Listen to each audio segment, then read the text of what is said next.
Muy buenos días a todos. Bienvenidos nuevamente al segundo día de este simposio internacional sobre el bicentenario visto desde las artes y la cultura.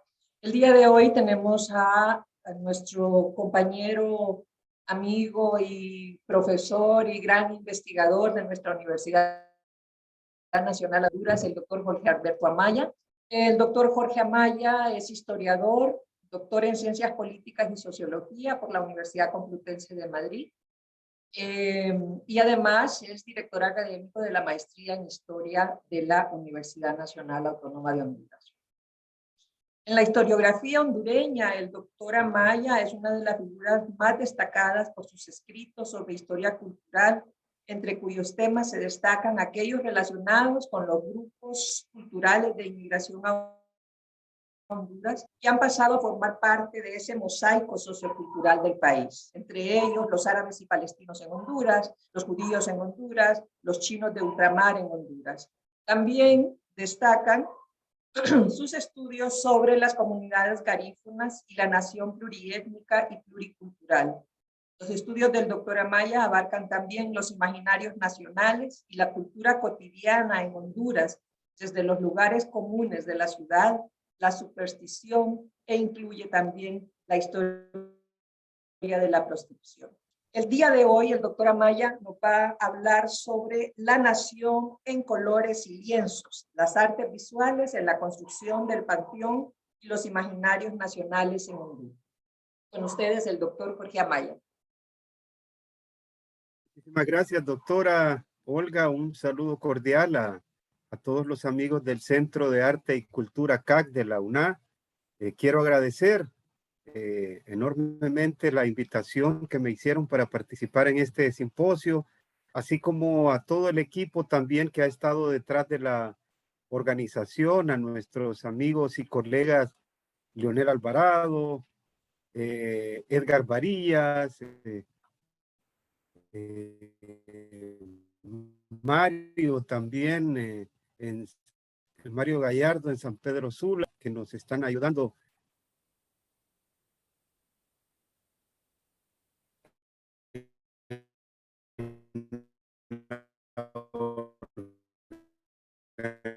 Organización de este simposio que, bueno, viene de festejar, pero desde una perspectiva crítica, y creemos también desde una perspectiva que ha tomado impulso historiográficamente en Centroamérica, sobre todo en la última década, en las últimas 2 décadas, que es el tema de los estudios culturales y también de la historia cultural, dentro del cual se enmarca pues el ensayo que les voy a presentar.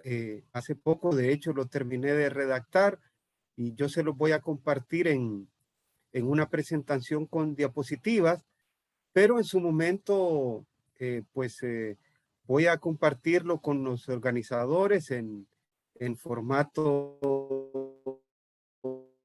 de texto para que se los pueda remitir a todos ustedes. Así que muchísimas gracias y vamos a hablar de este tema entonces de la construcción de imaginarios de nación a partir de las artes visuales, especialmente a partir de la pintura. Nosotros en el ensayo también incluimos la escultura, que fue justamente donde empezó a manifestarse la construcción del Panteón de los Héroes Nacionales en Honduras y en casi toda América Latina, pero por cuestiones de tiempo voy a compartirles solamente las visiones y los imaginarios de nación que se construyeron con los héroes a través de las artes visuales, a través de la pintura. Así que voy a compartirles pantalla.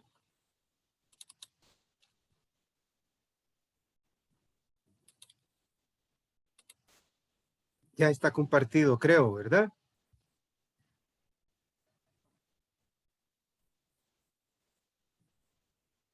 Entonces, pues vamos a hablar de este tema que he titulado La nación en colores y lienzos, las artes visuales en la construcción del Panteón de los Héroes y los imaginarios nacionales en Honduras, de la reforma liberal al bicentenario. Bueno, básicamente voy a centrar la exposición en estos 3 puntos. Vamos a empezar con un contexto social y artístico en el que se elaboraron estas obras artísticas entre los siglos XIX y XX, sobre todo desde la llamada era liberal, desde las reformas liberales, y luego, en segundo lugar, nos vamos a centrar ya en las visiones que yo he interpretado acerca de la construcción de imaginarios nacionales en las obras artísticas, que yo he dado en llamar de estas 2 maneras. Uno, pienso que hay una visión panegírica sobre el panteón de los héroes y la nación en las obras artísticas, y en tercer lugar, que hay una visión crítica en dichas obras. Y vamos a cerrar finalmente con unas conclusiones. Bueno, vamos a ver entonces la pintura y las artes visuales en la construcción de los imaginarios nacionales. Partimos más o menos desde que se realiza la independencia de Centroamérica después de 1821, en que hay toda una idea de parte de los estados nacionales que se van conformando desde 1821 en Centroamérica para intentar construir fundamentos e imaginarios de nación. En este contexto, las artes, especialmente las artes visuales, la escultura y la pintura, fue usada poderosamente por los estados-nación latinoamericanos desde el siglo XIX para construir e inventar imaginarios de nación, fundamentalmente a través del llamado Panteón de los Héroes Nacionales y de la creación de las galerías de los héroes nacionales, con el fin de promover la identificación de los ciudadanos con esos idearios de nación y con ello impulsar sentimientos de pertenencia nacionalista entre dichos ciudadanos. Bueno, tras la independencia política de los países de América Latina, a comienzos del siglo XIX, ¿no?, el arte entonces va jugando un papel fundamental en la construcción de las identidades y se va convirtiendo como en un arma en manos de la clase dominante, como una herramienta eficaz de cohesión y control de la opinión pública.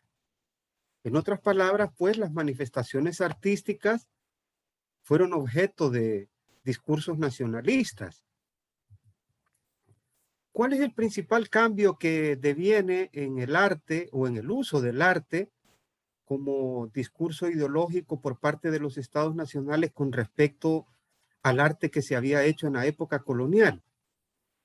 Bueno, el principal cambio, creemos, en las artes devino en el abandono del canon artístico imperante en la época colonial, que era el barroco, para reemplazarlo por las nuevas corrientes estéticas imperantes en Europa, especialmente las más academicistas como el neoclasicismo, el romanticismo, el realismo y el naturalismo. Así pues, los artistas americanos se adaptaron a los nuevos tiempos en esa transformación que significó pasar de esculpir y pintar, por ejemplo, óleos de los santos patronos católicos de la época colonial, ¿no?, a pintar a los padres de la patria. Es decir, se buscó forjar los cimientos de una nueva identidad nacional. En general, siguiendo las tendencias del arte europeo, se podría expresar que los tópicos o temáticas que fue abordando el arte y la pintura realista en América en el siglo XIX fueron los siguientes.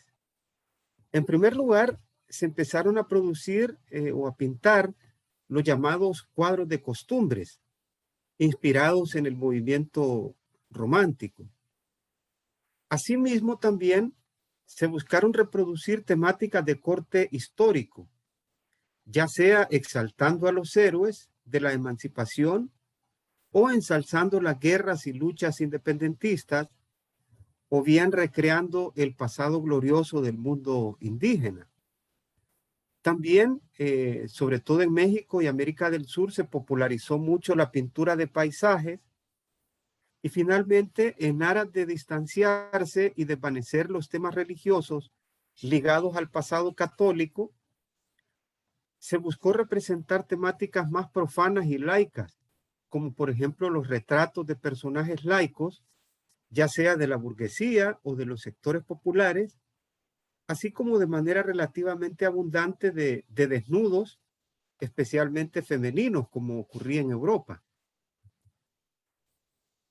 Con todos estos temas, pues, la plástica latinoamericana, como se verá, logró producir por primera vez en su historia una especie de poetización pictórica de su memoria histórica, especialmente de la memoria histórica del acontecimiento de la independencia, de la emancipación política, ¿verdad?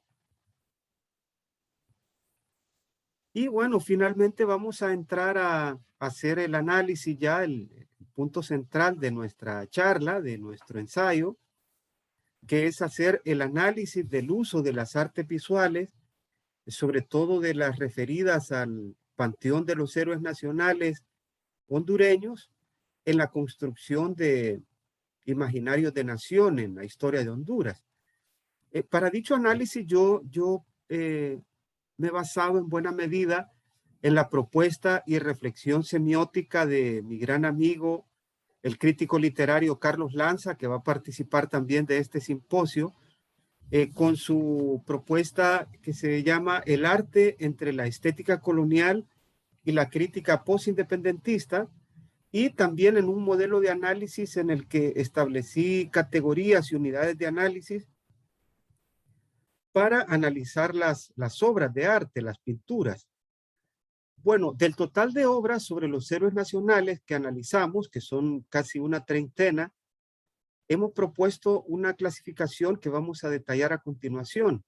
Pero sí, tal vez solo agregarles que, bueno, la gran mayoría de estas obras pertenecen a galerías públicas de tanto de Honduras como de Centroamérica, especialmente la colección que organizó a partir de la Pinacoteca Universitaria, el Centro de Arte y Cultura de la Universidad Nacional Autónoma de Honduras, a través de la galería que se llama Gavia, también de la Galería Nacional de Arte de Tegucigalpa, de la Pinacoteca del Banco Central de Honduras, y también de otros museos y galerías centroamericanos, especialmente de Guatemala, el Museo de Historia de Guatemala y el Museo de la Universidad de San Carlos, y del Museo Nacional de Costa Rica también. Bueno, lo que hice al estudiar las obras y clasificar las obras es que realicé una especie de clasificación de las diferentes visiones pictóricas que se han construido sobre los héroes, sobre el panteón de los héroes nacionales en Honduras. Y básicamente propongo estas dos visiones. La primera, que denominamos la pintura cívico-panegírica sobre los héroes, y la segunda, que llamamos pintura de crítica social. Bueno, la primera, que es de hecho la que contiene mayor cantidad de obras, creemos que es la visión que más ha imperado en la producción de obra artística sobre los héroes y la nación en Honduras y Centroamérica. Son en general pinturas de calidad estética y académica en su mayoría, pero generalmente son muy idealizadas, exaltan sobremanera a los héroes y a veces suelen estar cargadas alegóricamente. Ya lo vamos a detallar un poco más adelante. Y con respecto a las pinturas de crítica social sobre los héroes, pensamos que son pinturas con buena carga de crítica a las versiones oficiales de la historia, expresan también cierta transgresión con respecto a los ideales que se han construido sobre el panteón de los héroes, y muchas veces apelan también a unos héroes más cercanos al pueblo. Voy a pasar a describir entonces cada una de ellas con detenimiento. Bueno, la primera, ¿no? La primera que definimos, que es la pintura panegírica, nos preguntamos, ¿no? ¿Cómo son y cuáles son las características de la pintura cívico-panegírica sobre los héroes en Honduras?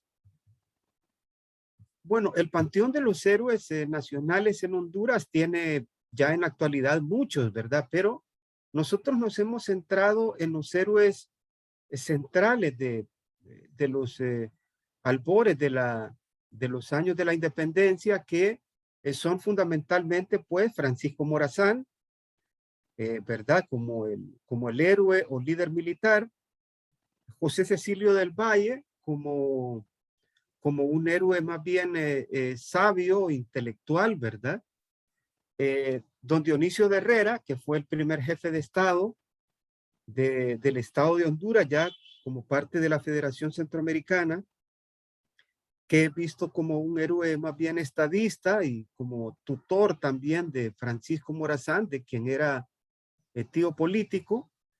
Y finalmente el general José Trinidad Cabañas, que he visto en la construcción del Panteón de los Héroes como también el líder militar, ¿no? El fiel, el soldado fiel sobre todo el general Morazán. Hay muchos otros héroes, pero las obras que hemos seleccionado se centran fundamentalmente en estos 4 héroes, pero de manera abrumadora. Vamos a ver ya en la descripción de las obras pictóricas, se centran fundamentalmente en el general Francisco Morazán, ¿verdad? Bueno, ¿cuáles son las características? ¿Cómo son las representaciones que se han hecho de esto que llamamos la cultura cívico-panegírica de los héroes nacionales y de la nación? Bueno, la lectura semiótica que hicimos en general nos dice que estas pinturas cívico-panegíricas muestran regularmente las siguientes características. En primer lugar, al principio, en el siglo XIX y comienzos del XX, eran sobre todo del estilo del neoclasicismo y del realismo también, y ya en la segunda mitad del siglo XX, algunas se empezaron a crear con la vanguardia, ¿no? Es decir, expresionismo, cubismo, impresionismo, neofigurativismo, entre otras corrientes. Es decir, que casi todas las obras, pues, en su conjunto pertenecen a corrientes academicistas, ¿verdad? Aunque también hay algunas naif, pero la mayoría son académicas, son obras académicas de calidad, ¿verdad? En segundo lugar, pensamos que las figuras o personajes suelen ser bastante idealizadas y cuando son representadas en el lienzo suelen tener poses bastante hieráticas y serias y a veces bastante estilizadas o adustas, ¿verdad? Tratando de transmitir la sensación que son personajes moralmente irreprochables. Hoy en día diríamos políticamente correctos, que tienen autocontrol y que por lo tanto merecen ser seguidas o admiradas. A veces incluso son deificadas casi como dioses o semidioses, ¿no? O seres divinos. También en varias obras se transmite una atmósfera alegórica con ideas republicanas sobre todo. Por ejemplo, en varias obras aparecen obeliscos, banderas flameantes, luces que evocan la idea de la diosa razón, ¿no? De la ilustración francesa. Aparecen triángulos, aparecen musas, ángeles, gorros frigios, cañones, fusiles, libros, etcétera. Es decir, ideas cargadas de las ideas republicanas, ¿verdad? Y una característica que pensamos es muy general a la mayoría de estas obras es que casi no confrontan de manera crítica el pasado y el presente. y responden también más de cerca a lo que podríamos llamar como las versiones oficiales de la historia, o las versiones sobre todo de la historiografía que se escribió desde la era liberal, ¿verdad? Estas serían en general las características de esta visión panegírica.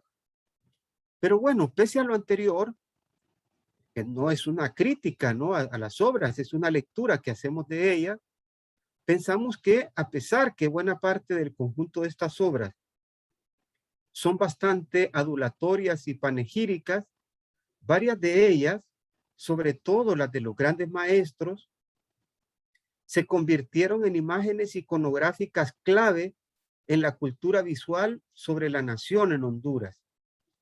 Varias incluso se estamparon en otros soportes como afiches para escuelas y museos, en numismática, sobre todo en monedas y billetes, en sellos postales, en tarjetas postales, etcétera, convirtiéndose entonces en vehículos y representaciones vitales de la nación y de la identidad nacional catracha. Asimismo, ciertamente varias obras, a pesar de corresponder a visiones oficiales de la historia, tienen una gran carga de patriotismo, nacionalismo y civismo, que en el actual contexto político de élites hondureñas vendepatrias, con los proyectos de las sedes, estos proyectos que quieren vender territorio nacional como si fueran confites. Sede significa zonas de empleo de desarrollo que ha aprobado el gobierno de Honduras en los últimos años para vender territorios como si fueran enclaves. Tienen por tanto vigencia como memoria y recordatorio de que hubo personajes que anhelaron darnos una patria, ¿verdad? Y bueno, vamos a ir revisando entonces algunas de esas obras. He tratado de ir poniendo sobre todo las primeras en contexto histórico cronológico, es decir, desde las más antiguas hasta las más recientes, aunque no siempre van las ilustraciones de este modo, pero he tratado de hacerlo para que vayamos viendo un poco la evolución de esas características. Bueno, esta es de las primeras imágenes visuales del general Francisco Morazán, que es una obra de Juan Francisco Wenceslao Cisneros de El Salvador de 1851. Es una litografía publicada en París y se ve pues a un Morazán, son esas visiones que mencionábamos, ¿no? Unas visiones bastante adulatorias. Se le ve también en una posición adusta, seria, ¿verdad? Y se ven trazos de la obra, por supuesto, academicistas, ¿no? Respondiendo a el arte que había aprendido Wenceslao Cisneros allá en París de la época, que respondía al neoclasicismo y al realismo, ¿verdad? Esta obra es importante por ese contexto, que es de las primeras que se hizo de Morazán. De hecho, Francisco Wenceslao conoció al general Morazán en San Salvador cuando era presidente federal. Así que pues esa visión física, no fisiológica, pensamos que corresponde bastante realísticamente a cómo fue la figura de Francisco Morazán, ¿verdad? Aquí está don Francisco Wenceslao en una fotografía. Esta es otra litografía publicada por E.W. Bouvet en Bouvet en México, en 1840, que se titula y se ve pues a un general en su caballo adusto, vestido de civil, ¿verdad? Respondiendo pues a esas características que los ponen como personajes serios, como personajes de alguna manera distantes, ¿verdad? Esta es otra de las primeras pinturas de Morazán de mediados del siglo XIX. Es atribuida igualmente a Juan Francisco Wenceslao Cisneros y representa más o menos las mismas características que las anteriores. Esta es muchísimo más reciente, del año 2011, de la Pinacoteca del Banco Central de Ramón Villeda Bermúdez, y pues vean cómo después de casi 150 años, ¿verdad? Se siguen repitiendo los tópicos de esa representación bastante distante, bastante exultante, ¿no? De los héroes. Estas otras son representaciones de una de las primeras mujeres artistas de Honduras que empezó a producir masivamente pintura a principios del siglo XX, doña Teresita Fortín, que retrata el pacto del Jocote, eso, ¿no? Que comentábamos, ¿no? Las representaciones personales de los héroes en caballo o sentados o de pie, o también representando acciones de guerra o batallas, ¿no? En este caso, el pacto del Jocote cuando toma el poder en Costa Rica, ¿verdad? Y este grabado es sumamente interesante. Está en el Archivo Nacional de Honduras, apareció en un boletín del Ejército de Honduras en 1853, cuando era presidente el general Cabañas, que fue oficial del Ejército de Morazán. Y es importante porque es quizá la primera vez que se representa visualmente una imagen de Francisco Morazán en Honduras. Por lo menos es la representación iconográfica más antigua que conocemos de Morazán, y siendo que fue publicada en el gobierno de Cabañas, que fue su oficial y además fue su amigo, quizás su amigo más fiel y cercano, pensamos que responde bastante pues a cómo fue la figura o cómo era la fisonomía de Francisco Morazán, dado pues que Cabañas fue su amigo y quizás aprobó la publicación de la obra, ¿no? Y vemos entonces, se repiten esos tópicos que mencionábamos, ¿verdad? De, por ejemplo, armas dibujadas a la par del héroe, como exaltando, ¿no? La figura militar o sus batallas, o también caballos en acción, ¿verdad? Esta también es otra de las primeras imágenes que se reproducen en Honduras de Francisco Morazán. Es un dibujo probablemente atribuido a José Sotero Lazo, que pertenece también a la Galería Gavia, que apareció en el libro Aventuras y Exploraciones en Honduras de William Wells, y vemos a un Morazán ya adulto, ¿verdad? Quizá casi con la edad que murió, ¿no? Murió casi de 50 años, justamente la edad que tengo yo, que tiene su servidor, y vemos la expresión bastante seria, bastante adusta y distante, como hemos comentado en las características, ¿no? Esta es otra interesante, esta otra obra es interesante, es una litografía firmada por un autor español, un catalán, Vilardell. Fue reproducida en el libro Americanos Ilustres de la baronesa de Wilson en 1888.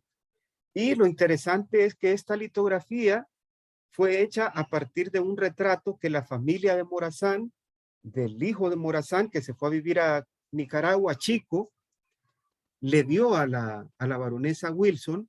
Así que pues muchos piensan que esta es de las representaciones más cercanas a cómo fue la figura de Morazán, y vemos nuevamente la famosa imagen de perfil de Morazán, que es de las más representadas, un Morazán bastante serio, ¿verdad? Y esta otra imagen también es importantísima en la historia de las artes visuales en Honduras. Es una litografía que fue reproducida por el artista cubano que se radicó en Tegucigalpa, Juan T. Aguirre, que fue uno de los primeros fotógrafos que hubo en Honduras, y sacó la litografía a partir de un antiguo retrato que había en Tegucigalpa de Francisco Morazán, de autoría anónima. Fue reproducida ampliamente en la tipografía nacional, y es importante porque esta imagen prácticamente fue la que se convirtió en icónica en la reproducción de imágenes visuales de Francisco Morazán, porque se estampó en sellos postales, posteriormente en billetes y en afiches que fueron colocados en todas las escuelas de Honduras y quizá de Centroamérica. Cuando yo entré a la escuela en mi colonia en los años 70, la escuela Esteban Mendoza, esa fue la imagen que me encontré en las aulas. Imagínense 100 años después, o más de 100 años después casi, ¿no? De que aparece esta obra, la imagen aparece expandiendo este rostro de la nación para los ciudadanos que van a aprender hondureñidad en las escuelas. Y de hecho creo que todavía en la actualidad en las escuelas hondureñas se seguirá estampando este mismo afiche de Morazán. Otra pintura de Morazán del francés Achille Bigot, que está en la galería de la Asamblea Legislativa de Costa Rica. Vemos que pertenece pues a la corriente del realismo, pero igual es una pintura, ¿no? En la que los héroes se ven casi inexpresivos, ¿verdad? Muy serios, ¿verdad? Esta otra está en el Museo Nacional de Costa Rica, de Arturo González Morales, bastante parecida a las anteriores. Y aquí ya entramos con varias de las obras de artistas nacionales, Dante Lazzaroni, que está de la Galería Gavia, que prácticamente es casi una reproducción de la que había hecho Juan T. Aguirre. Esta otra bastante interesante porque es una de las pocas que presenta a Morazán en un retrato de frente, ¿no? De la Galería Gavia también, que pertenece a la Pinacoteca de la Universidad, de Álvaro Canales, que es uno de los maestros más importantes de la historia de la pintura hondureña, igualmente, ¿no? De la pintura del realismo. Esta otra también del mismo Álvaro Canales, un Morazán ya de pie y de civil. Es interesante esta visión, ¿no? Porque muchas veces se le representa militarmente, ¿verdad? Así como en este caso, por ejemplo, de Max Euseda de 1935. Qué lástima que no pude compartirles a color esta imagen que está en el edificio del Ayuntamiento de Tegucigalpa, pero por la pandemia no pudimos irle a tomar fotografía, pero por lo menos lo vemos en blanco y negro, ¿verdad? Un Morazán militar, ¿verdad? Sí de frente, pero se destaca, ¿no? La presencia y el porte militar. Y esta es de las más interesantes, que responde casi a todas las características, ¿no? Que hemos mencionado al principio, que es una pintura académica del realismo, ¿verdad? Pero que juega con esas metáforas, con esas alegorías republicanas, ¿no? El obelisco, los ángeles coronando, ¿verdad? Con una hoja de laurel al victorioso, al invicto Morazán, las escenas de batalla, ¿verdad? Al fondo la batalla de la Trinidad. Una pintura del maestro Carlos Zúñiga Figueroa de 1942, es de las más interesantes en esta perspectiva de las visiones panegíricas de Morazán. Se le presenta casi como un semidios, ¿verdad? Como un dios del Olimpo, al igual que aquellos dioses invencibles y temibles de la antigua Grecia, ¿verdad? Solo para que miren más de cerca los detalles, ¿verdad? ¿Sí? Los ángeles al fondo, la Centroamérica representada por los volcanes, ¿verdad? El Morazán militar, coronando con la corona de laurel, ¿verdad? También las acciones militares, ¿verdad? O las acciones heroicas de los héroes, como en este cuadro de Carlos Zúñiga Figueroa sobre el fusilamiento de Morazán. Se ve a Morazán, ¿verdad? Y a su compañero, pero Morazán está casi impasible. Está a pocos segundos de la muerte y se le ve como tranquilo, relax, diríamos hoy, ¿verdad? Y algunas representaciones del maestro Miguel Ángel Ruiz Matute, ¿verdad? De los maestros, si no el maestro más importante de la historia de la pintura, representando a Valle y a Morazán, Valle pensando el sueño del progreso y Morazán meditando también, ¿verdad? Son posturas bastante idealizadas, estilizadas, decíamos, ¿verdad? Esta otra del maestro Ruiz Matute, preciosa obra, ¿verdad? Pero ensalzando esas virtudes de caballerescas, de estadistas, de soldado, Morazán en caballo, ¿verdad? Ese juego de luces que usaba el maestro Miguel Ángel es espectacular en esta obra. Y otras más de otros maestros, bueno, esta bastante panegírica, ¿verdad? Del maestro Moisés Becerra, se llama La muerte del dragón. Morazán está peleando como una especie de nuevo San Miguel Arcángel contra el dragón o contra los demonios, ¿no? Es decir, los liberales semidioses y los conservadores, pues, diabolizados, ¿no? Tal como se expresaba, decíamos, en la historiografía dominante de corte liberal, ¿verdad? Esta otra siempre del maestro Moisés Becerra, ¿verdad? Combinando el cubismo, neofigurativismo, el ángel de la victoria se llama, imagínense, casi deificando a Morazán, ¿verdad? Y va guiado justamente por un ángel y por sus oficiales, y el tema de las armas, decíamos, y los soldados, el triángulo que representa el escudo de la federación, ¿verdad? Este otro del maestro Benigno Gómez de la Pinacoteca del Banco Central, que se llama El Libertador, bastante parecido al anterior, ¿verdad? Morazán como un nuevo San Miguel o un San Jorge peleando contra el dragón o contra el demonio que representa a los conservadores, ¿verdad? Es una preciosa obra esta, ¿no?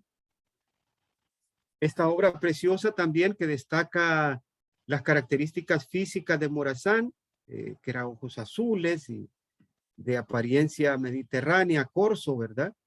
Pero se ve una expresión en el rostro bastante seria, bastante adusta, ¿no?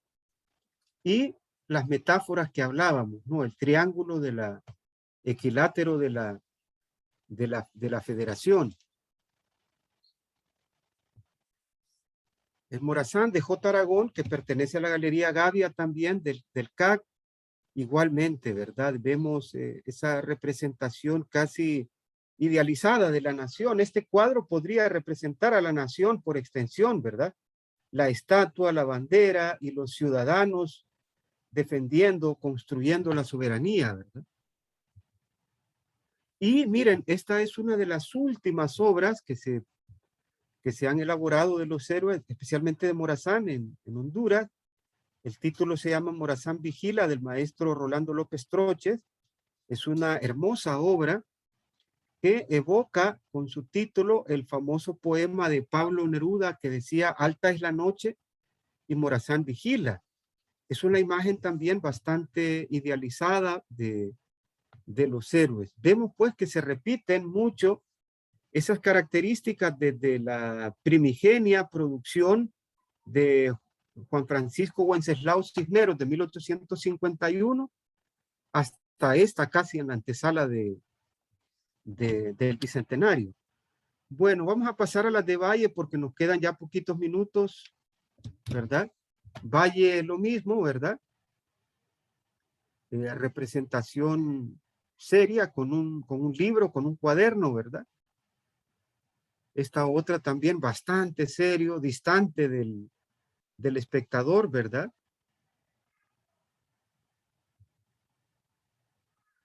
Esta otra importante del maestro español Tomás Moore, que radicó también en Honduras en la época de la Reforma Liberal y luego se fue a trabajar a Guatemala, un valle con documentos, ¿no? Y un valle idealizado, pues, y estilizado.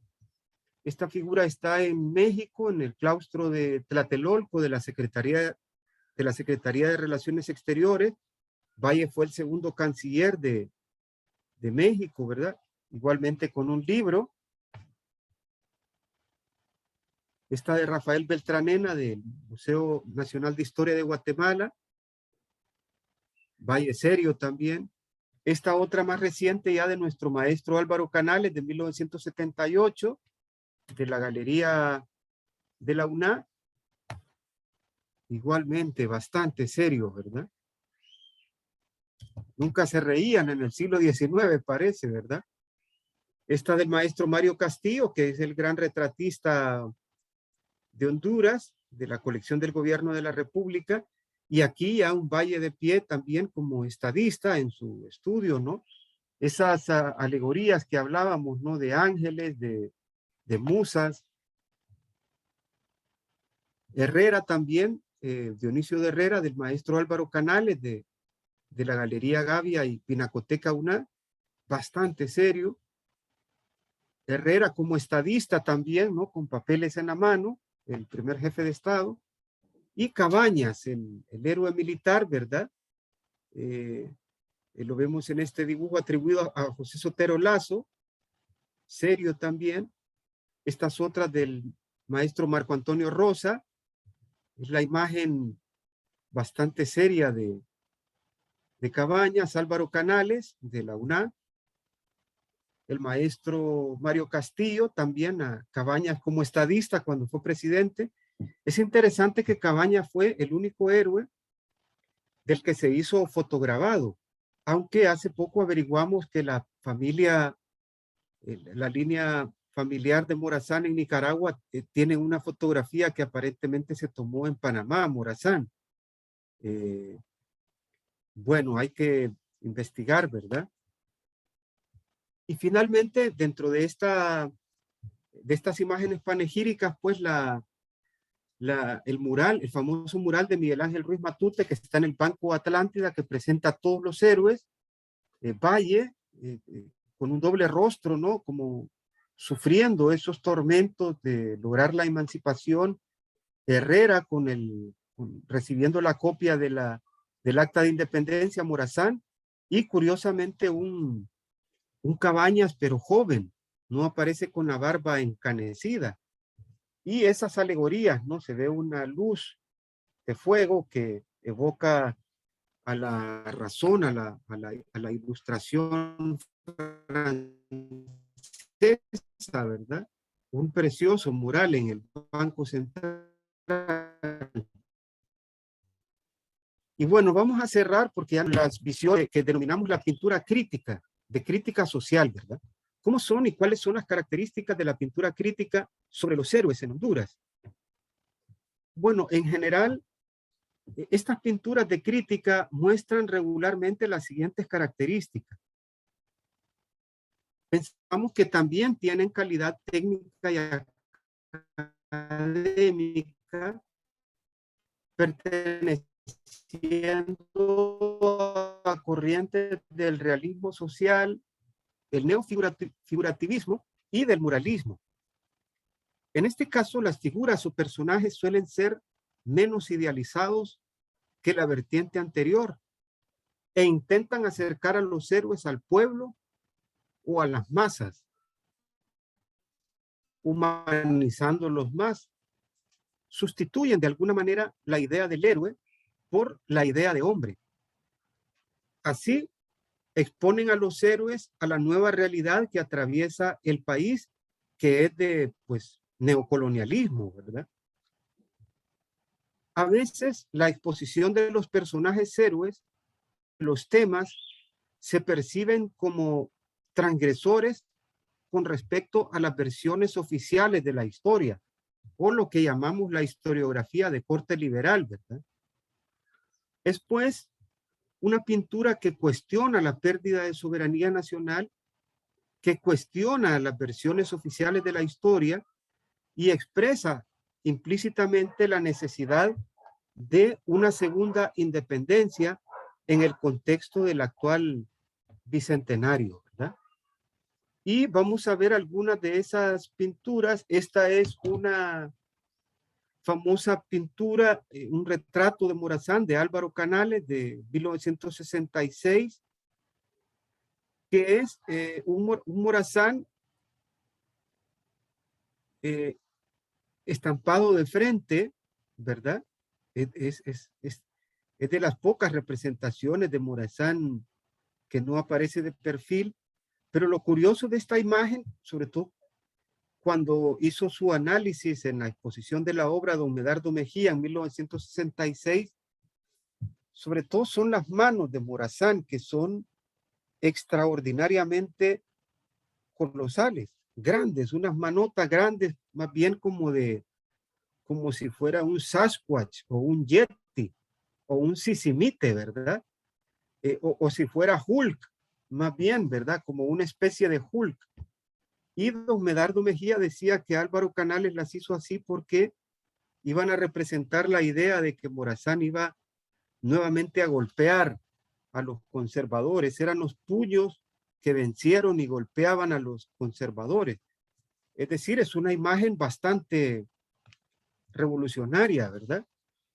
Esta otra es sumamente interesante también, del maestro Moisés Becerra, que murió hace poco, ¿verdad? Dentro del arte figurativista y también con un poco de influjo del cubismo.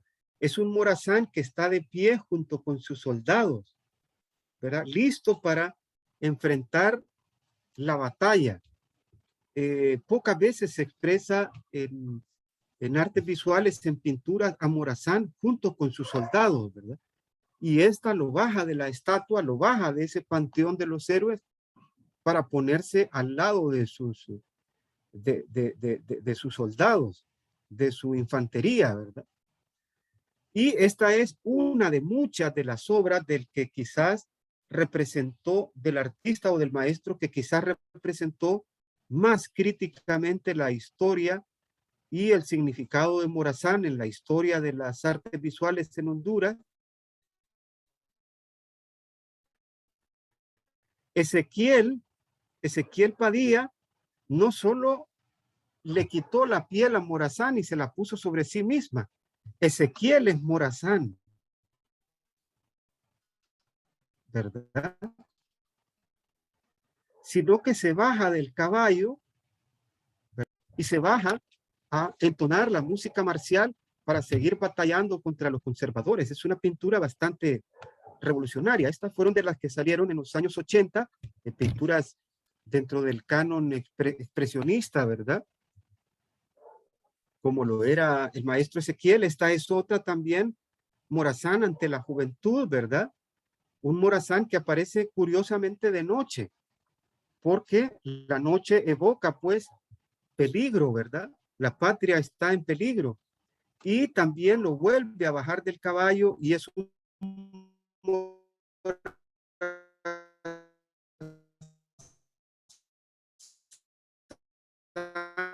que no aparece joven, sino en la antesala de su muerte, ¿no? Ya tenía 50 años.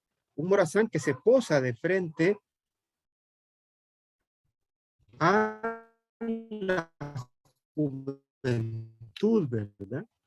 Recordemos cómo lo evoca. Aquí está Morazán y sus enemigos. Los enemigos justamente son los conservadores, ¿verdad? Jugando a dividir la parte como pendiente del ideal de la unión, ¿verdad? Otra vez de Ezequiel, el retorno de Morazán, ¿verdad? Morazán va cabalgando, no está en la estatua, ¿verdad?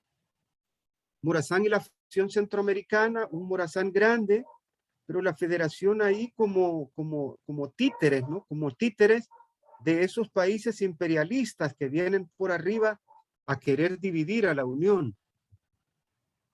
Y esta otra es hermosa, ¿verdad? Una impresionista se llama El sueño de Morazán, que es la unión. Vean que son 5 muchachas, pero son 5 muchachas desnudas. Imagínense esa idea, ¿verdad? Las patrias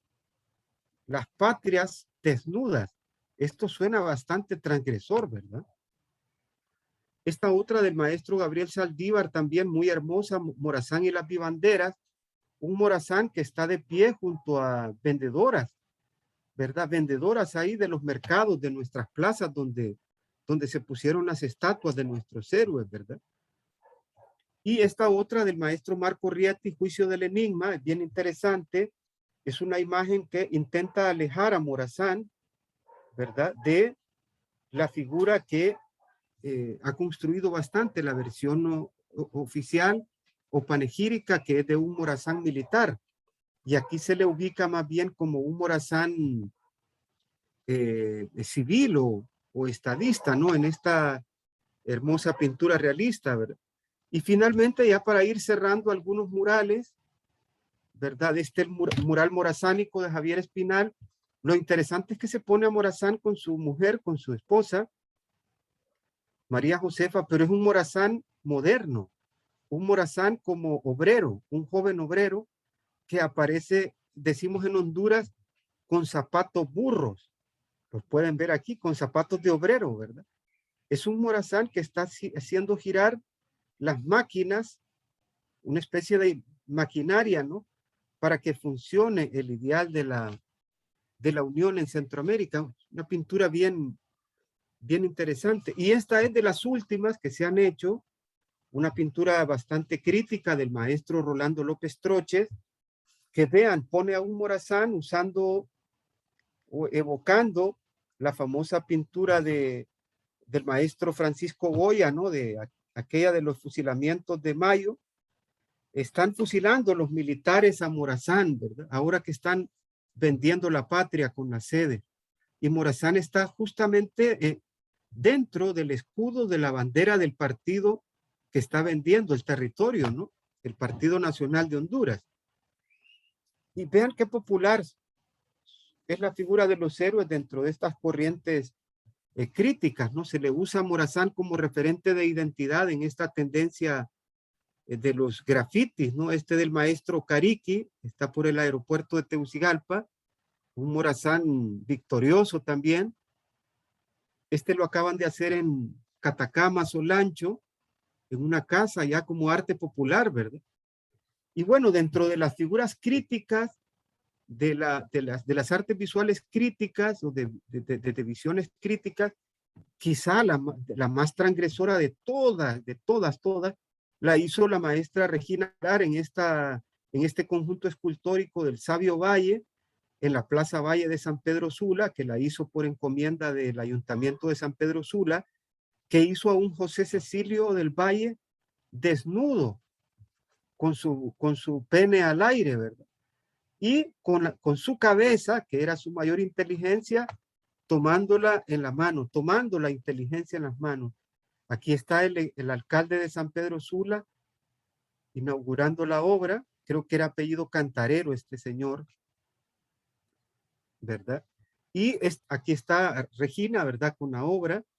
Esto, por supuesto, no gustó en nada a la sociedad santurrona, ¿verdad? De hondureña de aquellos años, de los años 90. Así que la obra fue demolida, fue censurada, la fueron a quitar, ¿verdad? En una acción iconoclasta en la historia del arte de Honduras.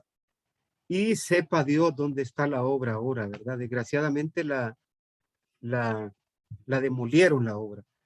En suma, pues, el uso de este arte, ya sea desde la visión panegírica o crítica, para lo que sirvió fue para que desde la escuela se intentaran construir imaginarios de nación y sentimientos de identidad nacional en la hondureñidad, en los niños, sobre todo porque estos temas o estas imágenes se nos enseñan desde la escuela. Aquí vemos unos niños haciendo esos dibujos de Morazán.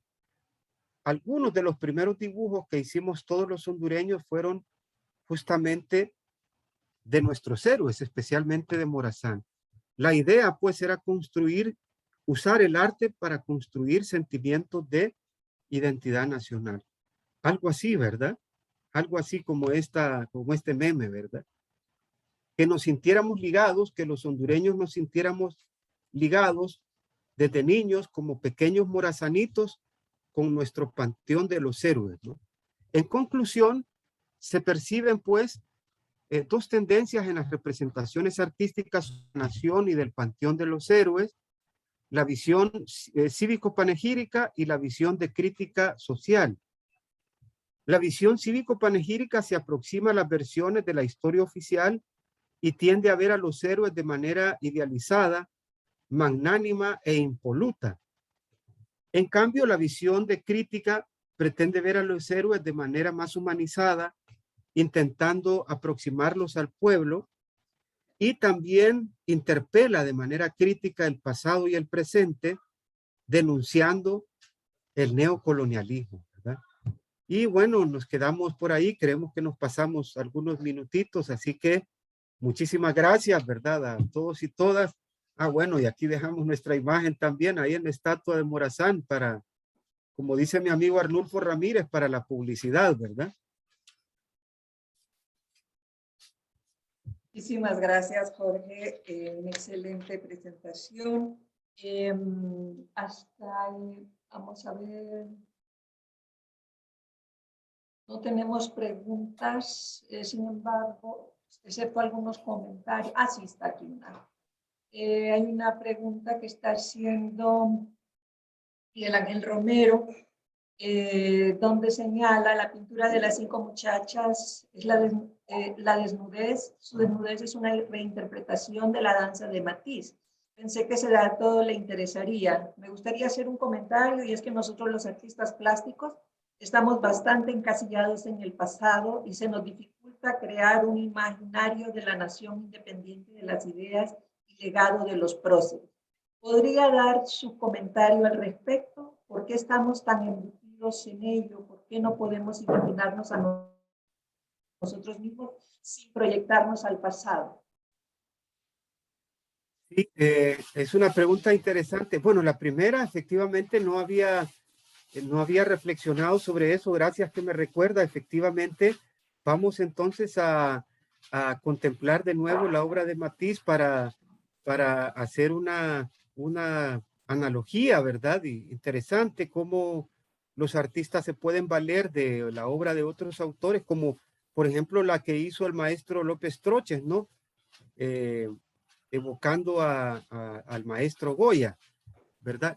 Y con respecto a la segunda reflexión, ¿verdad? De los artistas y el tiempo, ¿no?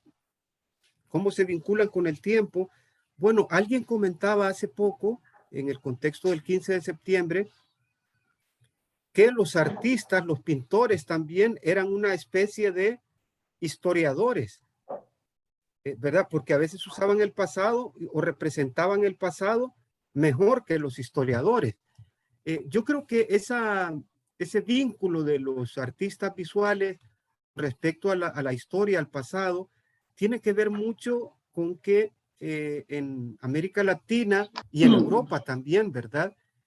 Se ha creado la idea de que los artistas deben ser academicistas, ¿verdad? Deben responder a una tradición académica y academicista. En Honduras también impera esa imagen. Pero yo creo que no hace daño que los historiadores, que los artistas visuales, los pintores sobre todo, hagan pintura histórica, que de hecho está de moda también, al igual que en literatura está de moda la novela histórica, porque nos ayudan a los historiadores para documentar también el pasado. Igualmente les puede servir de ejercicio, ¿verdad? Para comprender las tradiciones pictóricas, pero también comparto lo que comenta él de que es importante reflexionar los imaginarios del presente y también intentar proyectar el futuro, ¿verdad? Hacer arte que también tenga vigencia en el futuro. Entonces no le veo nada malo a que se enfoquen también en el pasado, pero que también vean el presente y y que intenten dejar un legado para el futuro. Una última pregunta, Jorge. Tendríamos únicamente un minuto para contestarla, pero se refiere a los últimos acontecimientos que hemos visto mundialmente en la destrucción de las figuras nacionales en el arte público. ¿Son acaso una representación de los espacios más abyectos del racismo y o espacio o la negación del otro en el proceso de construcción de la nación? Sí, hace poco reflexionaba con una amiga de que ese panteón de los héroes nacionales se puede ver todavía desde visiones más críticas. Por ejemplo, es un panteón bastante masculino masculinizado, bastante racializado, porque son no, casi todos peninsulares o criollas, ¿verdad? Es un panteón todavía bastante idealizado, donde esas figuras se ven como impolutas, sin errores, casi como semidioses, ¿verdad? Pero creemos que también en todas las artes visuales, porque faltaría ver también las representaciones en esculturas, en cine, por ejemplo. Ya recordamos que hace un par de años en Honduras, Hispano Durón hizo la película de Morazán, ¿verdad? Que quizás ha sido la mejor película que se ha hecho sobre los héroes en Centroamérica. Pero naturalmente que hay que interpelar también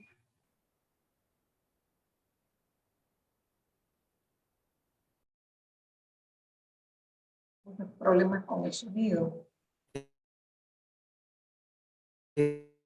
A esas visiones casi divinos.